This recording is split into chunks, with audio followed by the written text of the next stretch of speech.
Basit tariften pratik kahvaltılık.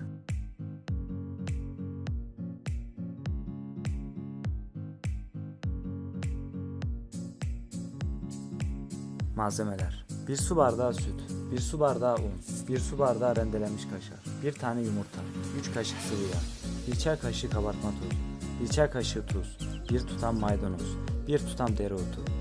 Geniş bir kasenin içine unu, yumurtayı, kabartma tozunu, tuzu ve sütü ilave edip karıştırıyoruz.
Harcımıza kaşarı attıktan sonra karıştırıp 3 yemek kaşığı yağ koyup ısıttığımız tavaya eşit bir biçimde yayıyoruz.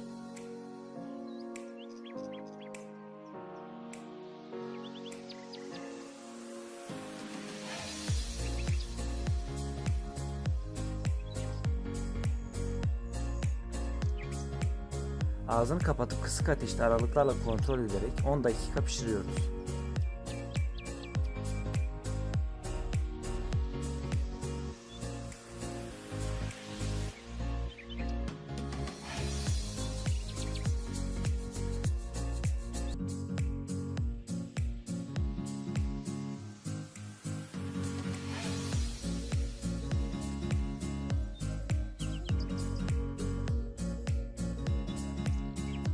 Üst taraf kendini iyice çekince üzerine yağ sürüp balık tavasının kapağının yardımıyla çeviriyoruz.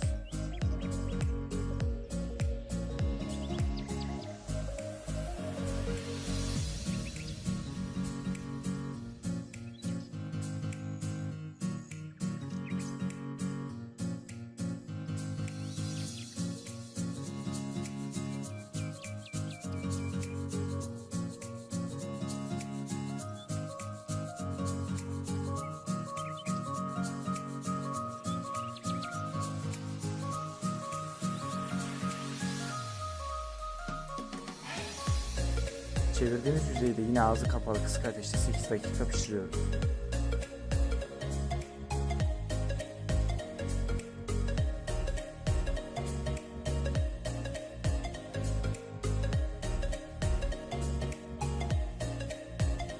Afiyet olsun. Lütfen videoyu beğenip kanala abone olduktan sonra bildirimi açmayı unutmayın.